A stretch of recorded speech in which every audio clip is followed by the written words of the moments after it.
Come on, she squeals. Come on, the pool.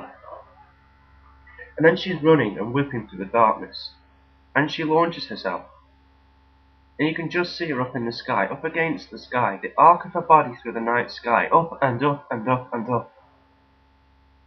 She seems so high, she's flying, she's an angel. A drunken, laughing goddess angel.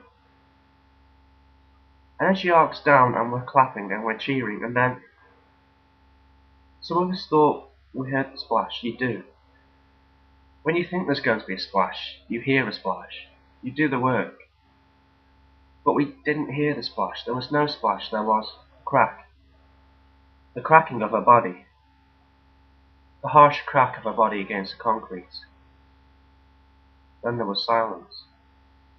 Then there was her groan, and her squeal, and her screams of pain.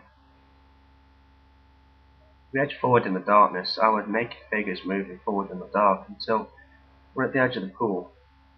And then we see as our eyes adjust. Pool, no water.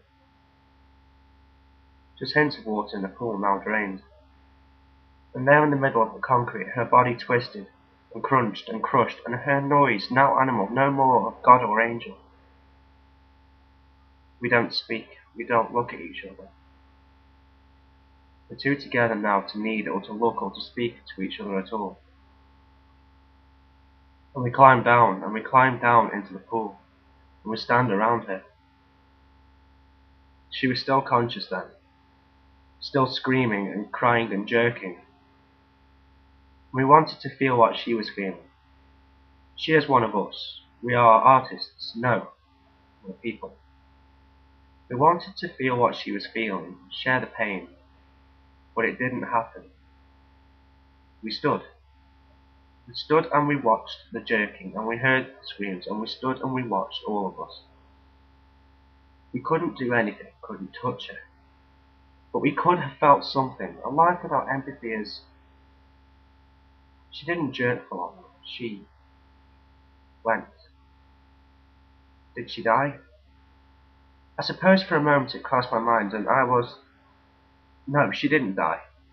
And I think somehow we knew she didn't die. She passed from consciousness. And the great absent thing is lying at our feet, and we're thinking, this is right. This feels. There is right in that. I'm sorry you had to suffer. I'm sorry there's pain. But there is justice in this. Something is shaping our ends. For Sally, for Ray, for us, this had to be. You see, you flew. Yes. You reached out your wings and you flew above us, and that's okay. You tried, and congratulations for trying. But you thought that could last. Flying above the ground, looking down on our lives in the city below. You really thought that that could last? Of course that couldn't last. And now you've crashed right down. And that hurts, doesn't it? I understand that hurts. This feels good. This feels wonderful. Look at you. Just look at you. I am great. There is strength in me. Oh, the strength in me I never knew I had. You bitch. You bitch. You bitch. You bitch. You bitch. You bitch. And maybe you'll die. Maybe death will come for you. And if it's come for you, it hasn't come for me. That's me saved for another day.